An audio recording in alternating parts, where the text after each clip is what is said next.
morning. Welcome to the Boardwalk Talk program brought to you by the Estuarium at the Dauphin Island Sea Lab. We had originally scheduled to talk this morning with Dr. Jennifer Bloodgood, our aquatic veterinarian, but she was called away to monitor a manatee that is here in the northern Gulf, and because the water is cold now, the manatee is experiencing some stress, so they are responding to that animal, and so we kind of changed gears this morning, and so we are going to talk about seahorses with one of our aquarists, Nicole Kernahan, and so she and I are going to kind of chat with you about seahorses and also pipefish, their relatives. So we have here our seagrass tank, and we have both pipefish and seahorses in this tank. So Nicole's going to tell you a little bit about her work taking care of these animals and about the animals themselves. Yeah, so seahorses are one of the animals in the aquarium that are kind of the most difficult to take care of. They can be pretty finicky, and they're more prone to getting diseases than other fish. So it is a lot of work, but there's a lot of reward. So a little bit about seahorses. These guys are fish. They are bony fish. They may not look like any other fish, but they are bony fish.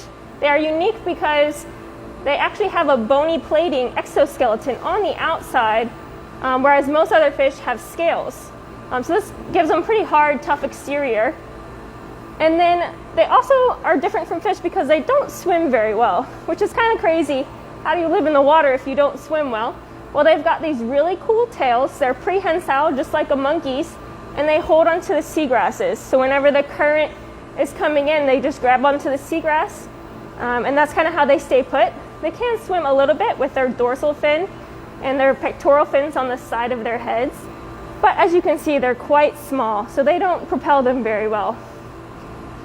They've also got a really unique mouth. So they have essentially kind of like a little tube, and it works like a straw. So whenever they see their food item, which is going to be tiny crustaceans like mysis shrimp, they snick at it. And basically they just kind of pop their head and suck really hard, just like you would on a straw, and that's how they eat their prey. Another special thing about seahorses is their eyes. So they've got one on each side of their head, but they can move independently of each other. So one eye could look forward and one eye could look backward. And this really helps them when they're looking for their food deep into the seagrasses, into the nooks and crannies. Just being able to watch around them 360 the whole time. Seahorses are also one of the only species where males have true pregnancy and birth. So most other fish, the females will give birth or they'll lay the eggs. But in seahorses, the female will transfer her eggs to the male's pouch, which is kind of right at the base of his abdomen. And then he'll fertilize those eggs. And anywhere from 14 days to 4 weeks, he'll give birth. And when the seahorses are born, they're basically a little miniature of their parents, and they're on their own, kind of drifting through the water, eating tiny, tiny plankton. So I have sometimes gotten the question, well, what makes that a male if the male is the one who's having the babies? So let's clarify that the females are the ones who produce the eggs. So they are by definition females because they produce the eggs. And then they put the eggs, they deposit the eggs in the male's pouch. So this is a male seahorse. He has a pouch that sort of is reminiscent of a kangaroo pouch. This is the female. She doesn't have the pouch. So he then carries those eggs until they are born. So this is kind of he doesn't have a uterus. So he's carrying them in a pouch. And so this is kind of an interesting adaptation because egg production is very it has a high energy cost. It's very costly. And so this is kind of a way that the male and the female share the burden of that cost in these animals more than in a lot of animal species. So the females produce the eggs, but then the males bear part of that energy cost in carrying those eggs until they hatch. This also gives the babies a better chance of survival. So many fish broadcast spawn. They just release eggs and sperm into the water where they may come together and be fertilized, and then those fertilized eggs are just sort of free floating. With the seahorses, they at least take care of the eggs until hatching. So there may be up to 1,000 or sometimes even up to 1,500 eggs that the male is carrying, and a higher percentage of those are likely to survive with that little bit of extra parental care than eggs that are broadcast spawn. And we have some babies here preserved in a jar. I'm going to see if I can get those in suspension so you can see them a little bit. As you can see, they look just like an adult seahorse, just much, much smaller. So just for a size comparison. And we have had babies born here, haven't we? Yes, we have. These guys are still pretty young. This batch we got in June, so they're about to turn a year old.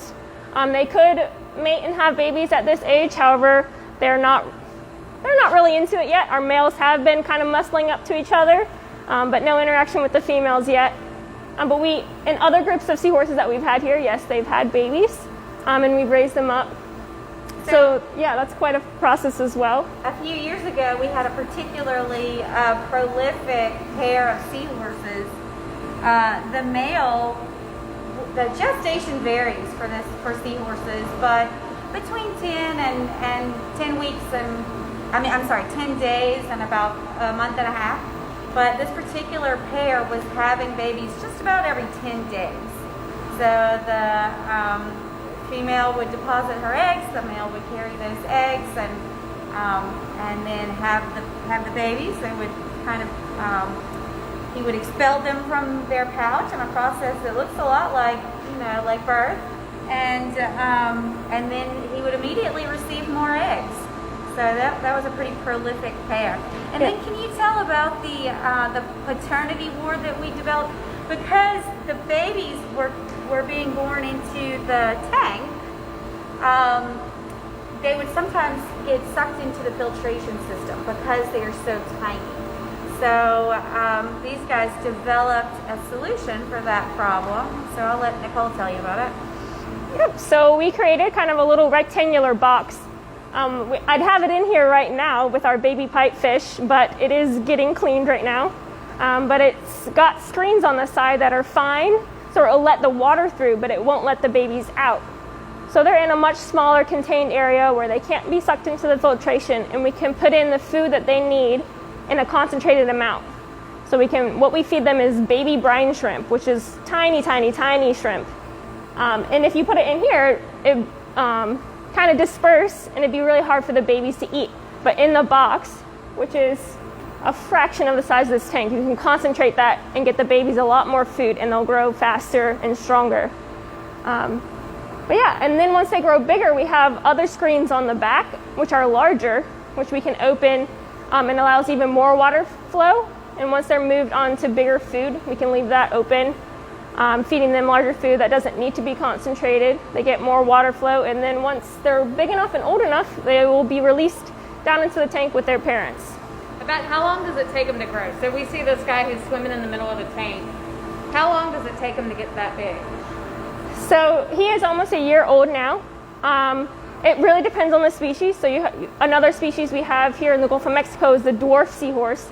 They're much smaller than these guys, and actually they eat brine shrimp through their entire lives. So our Dwarf Sea Horses would actually live in the box their whole lives. But these guys, it'd probably take about 4 months. They wouldn't be quite this big because these are a year old, but they'd be big enough to be released into the tank.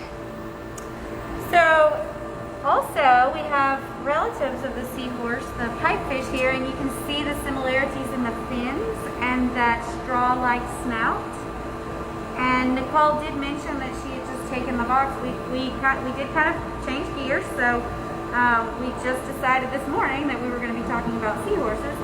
But Nicole had taken the box out to clean it, and so she brought the babies that were in the box, so she transferred them to a bucket in order to clean their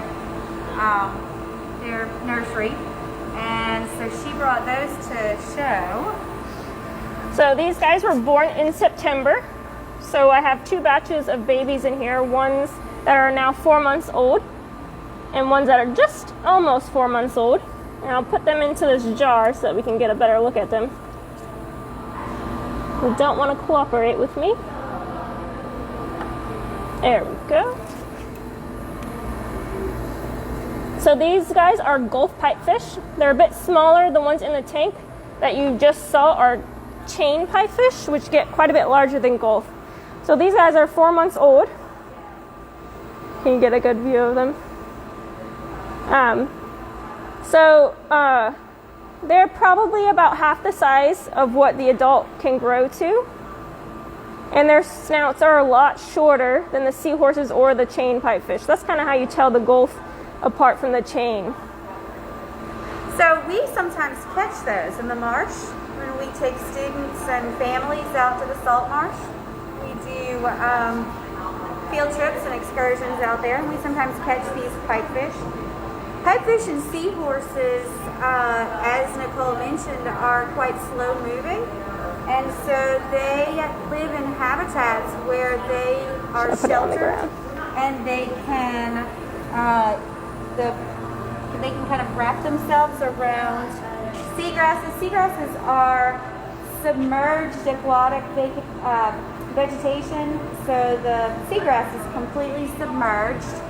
And then I mentioned that we sometimes catch them in salt marsh. Salt marsh grasses are those that are found in the intertidal zone, that area between high tide and low tide on sheltered shorelines. And so these animals are imperiled. It's hard to designate them either threatened or endangered because there are a lot of challenges to studying their populations. But their native habitats have been decreasing, and also they are facing some harvesting challenges. Seahorses and pipefish both have been harvested for traditional Chinese medicine, and they are also eaten. So they're dried and eaten kind of as crunchy snacks, or they may be ground into a fine powder and encapsulated. And another potential conservation issue with seahorses is that they're such interesting animals. A lot of hobbyists like to keep them, or try to keep them, in aquariums, but they are, as Nicole mentioned, very difficult to keep alive. So can you talk about some of the, you mentioned that the pygmy seahorses require brine shrimp, but can you just talk a little bit about how much trouble you go to feed these animals? Absolutely. I'm just going to put these babies back real quick. They go in the bigger bucket. So seahorses and pipefish have very small stomachs and digestive tracts. So our stomachs are quite large. We can eat a meal in the morning and we don't have to eat again until the afternoon because it stays in there and you're able to digest it. For these guys, it's kind of much smaller, more, even in the pipefish especially, it's just a straight tube. So they eat something, it passes very quickly. So they have to eat throughout the day, multiple times. The seahorses is a little bit longer, so I feed them twice a day. But the pipefish, especially the babies, I'll feed them 4 or 5 times a day because they need that constant nutrition as the food is quickly passing. So it's a lot of food, and frozen food can cost a lot, and then baby brine shrimp, that can be quite a process to grow as well. So you get the eggs, and then you have to hatch them, which takes 24 hours in very specific conditions. So the food's not easy. Their requirements for their tank, it's got to be very clean water. So I give them water changes every week, make sure that there's no buildup of things that can hurt them, like ammonia or nitrate. What about wild-caught food for them? Wild caught food can be a source of food, so occasionally we'll give these guys treats like grass shrimp. However, if you're feeding your seahorse live food, that can be a source of disease that you're introducing to your tank. And seahorses, as I mentioned earlier, are much more prone to certain diseases than other fish. They have this very delicate skin that covers the bony plates on their bodies, so they often get a disease called fin rot, where the tips of their tails or the tips of their nose kind of erode, and that's either from Vibrio, which you can find in things like oysters, you might have heard. That's like a bacteria, so it's not easy. You can't very easily remove that from the tank or treat it. And another issue that we really don't see in other fish is mycobacteria. And bacteria is much more difficult to prevent and get rid of than things like parasites. With parasites, you can treat the fish, you can treat the water, but with bacteria, it's much more difficult. So these guys have a lot of success taking care of seahorses. So we're talking about the challenges, but they do a great job meeting those challenges. But the other side of that is that we would be reluctant to recommend these as aquarium fish for a home aquarium, because these guys work full time taking care of the fish here, or the animals here at the estuarium, and the seahorses take a lot of work. Take a lot an of time. interesting thing to think about, though, since you feed them so many times a day, when we think about hurricanes and storms that come through, how do y'all handle that, with especially just speaking to the seahorses with feeding? It is difficult. They can go without food for maybe 1, maybe 2 days, but they will need to be fed more often than any other fish that you'll see here at the aquarium. So during storms like that, we'll need special passes to get to the island, or someone who works here who lives on the island will have to come down, even when we're closed, not open to the public, just to make sure these guys get the food they need. Absolutely. So when you say they can go 1 day or 2 days, that's an exceptional circumstance for seahorses that have been well fed for a period of time, and they're robust and they're healthy, and so that would just be kind of an exceptional circumstance. Absolutely. If you take care of seahorses and you see that they're not eating the food that you offer for 1 to 2 days, that definitely means that something is usually wrong. They might have a disease, or the water is not in a good condition. So food is a huge way to tell that these guys are healthy and happy.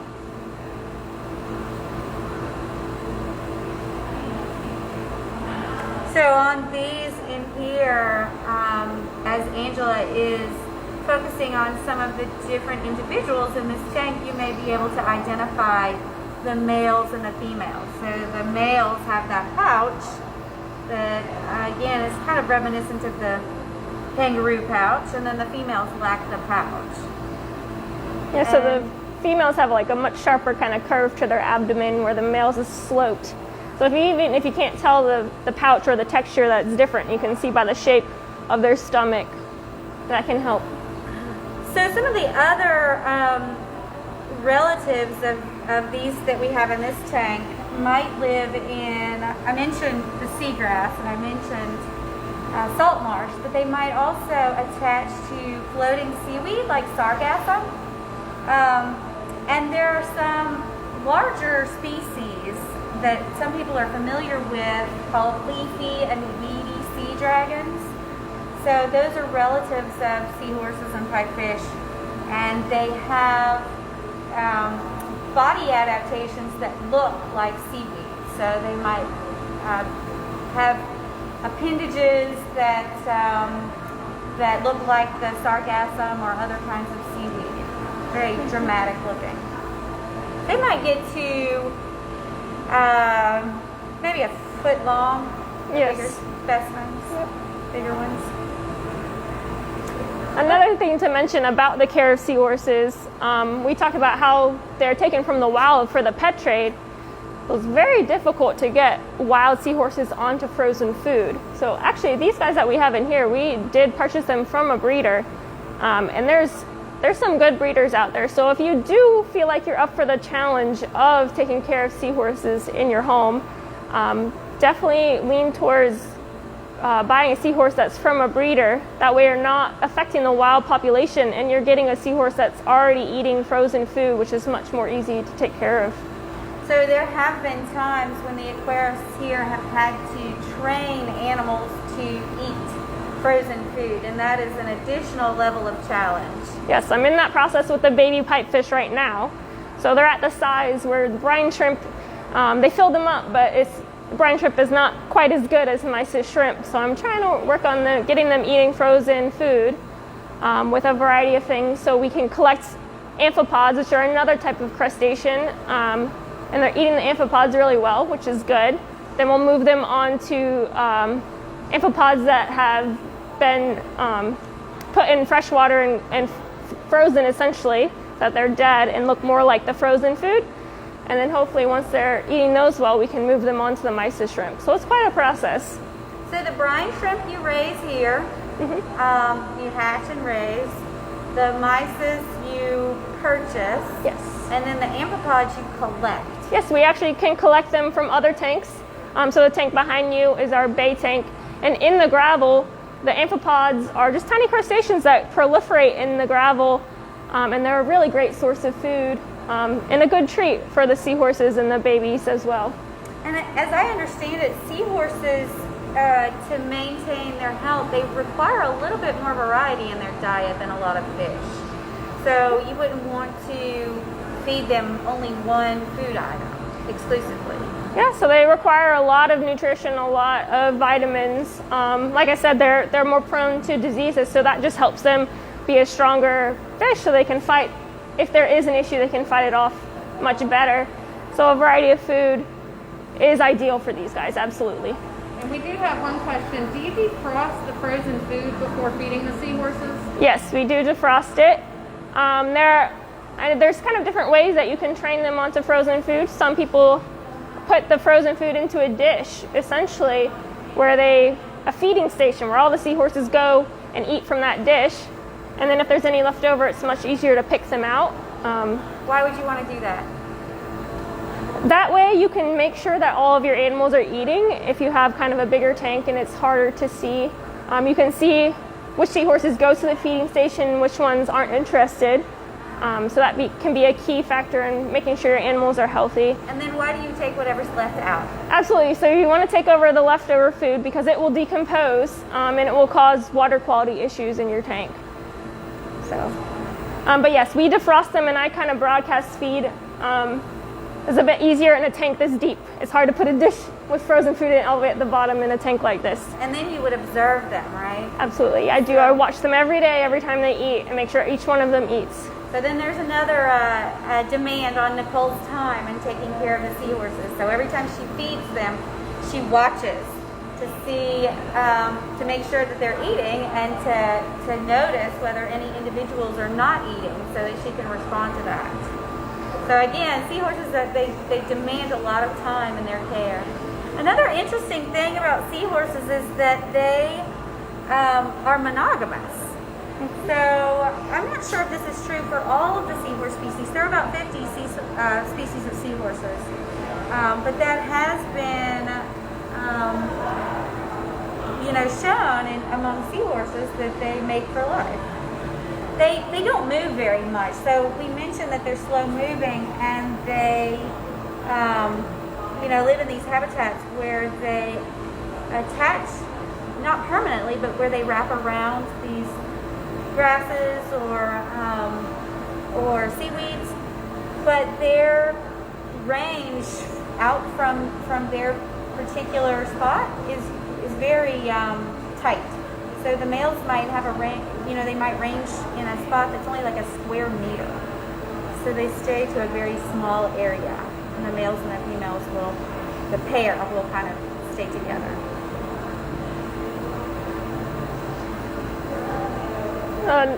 One thing to help me, like I said, I make sure each one eats, and we kind of want to tell them apart so that we can tell which ones aren't eating or which ones aren't eating enough or not looking healthy. So seahorses actually have unique patterns on their body. So we can't really go by color, even though some of these guys look like they have different colors. They can change their color, especially when they're mating, or if the males are kind of muscling up, and they will change their colors to show off to the other seahorses. But along their backs, you'll usually have different kind of splotches. So that's how I tell these guys apart. So the guy you're looking at right now, his name is Jerry. And coming up beside him is Andy. And it's not easy, but because I look at them every day, multiple times a day, I've got it down. Y'all don't typically name animals, but once you work with them quite a bit, sometimes you get your own personal name for them, correct? Yes, we don't usually name the animals, but for these guys especially, it's easier than naming them 1, 2, and 3, because if one doesn't eat, I need to make a note about which one didn't eat. And so names are just an easy way to do that. Yeah, easier for you to remember than assigning them Numbers Social or security numbers. Yeah. So, Angela, did you show the pipefish in here? So there's one of them. Yep. The other one's along the back. Oh, okay. Unfortunately, he likes to hang out in the corner. They blend in with the grass. They are very well camouflaged. I have, been snorkeling in grass beds where seahorses live, and they're hard to spot in their native habitat, their wild habitat.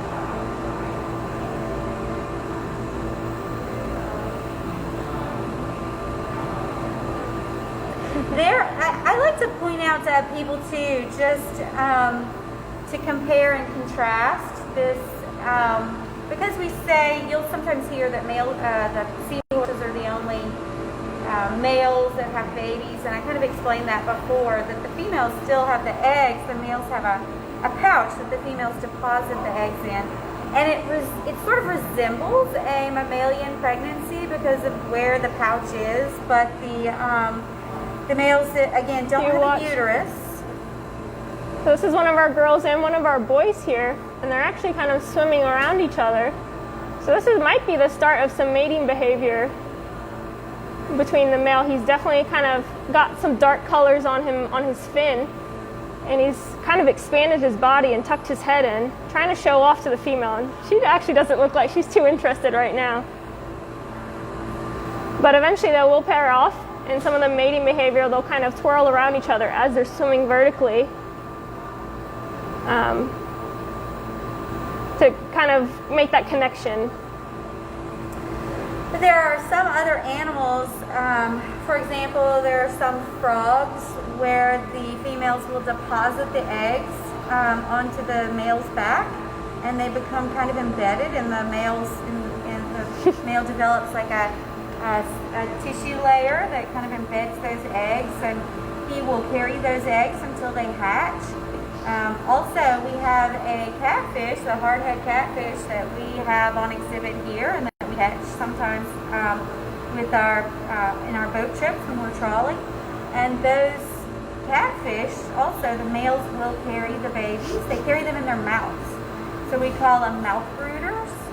So the females will have the eggs, but the males will receive those eggs and carry them around in their mouths until the babies hatch. And the babies will hatch with yolk sacs still attached.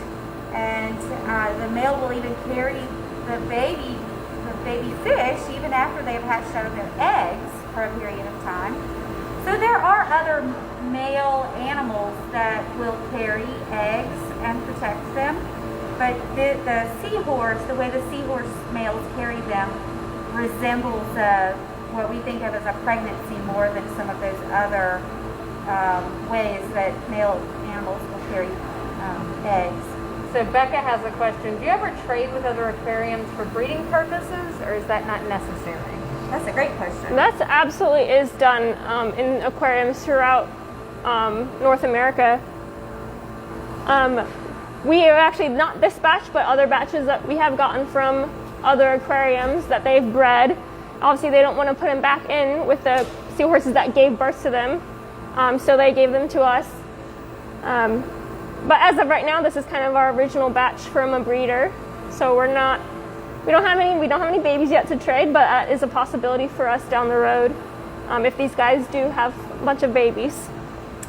So Nicole responded to that question specifically for the seahorses, but generally speaking, aquariums will trade animals. So for example, in the past, at the Aquarium of the Americas over in New Orleans, they may have had small sharks that they had in a shark touch pool, and when they outgrew the touch pool, they may not have been big enough for their very large tanks, but they were a good size for our Gulf of Mexico tank.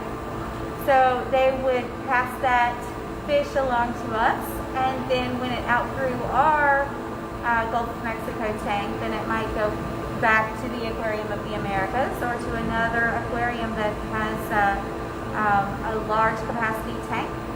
And so that is done frequently. Absolutely. So we receive and we pass along animals with a network of aquariums in the Southeast.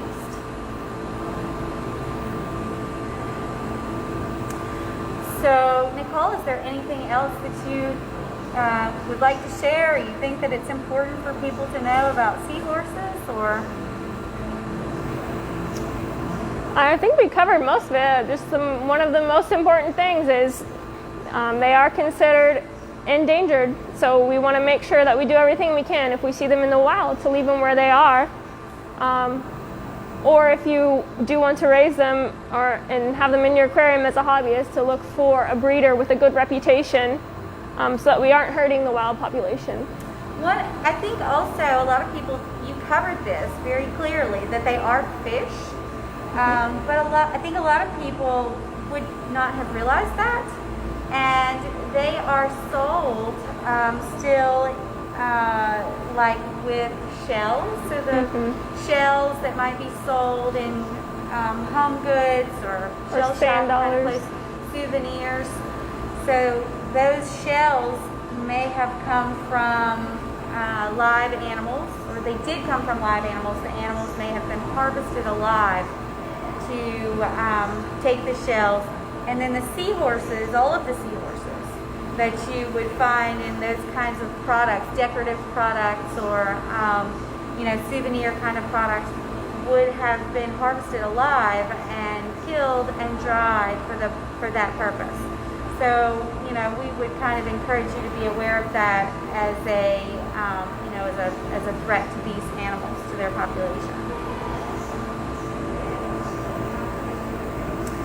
So thank you for joining us this morning. Thank you, Nicole, for Absolutely. stepping in kind of at the last minute to chat with us about seahorses and pipefish and their care. And for those of you who are watching, you can come to the lab, to the estuarium, and see these pipefish in the tank. And you can join us for some of our field trips out into their local habitat with a chance of catching animals like this.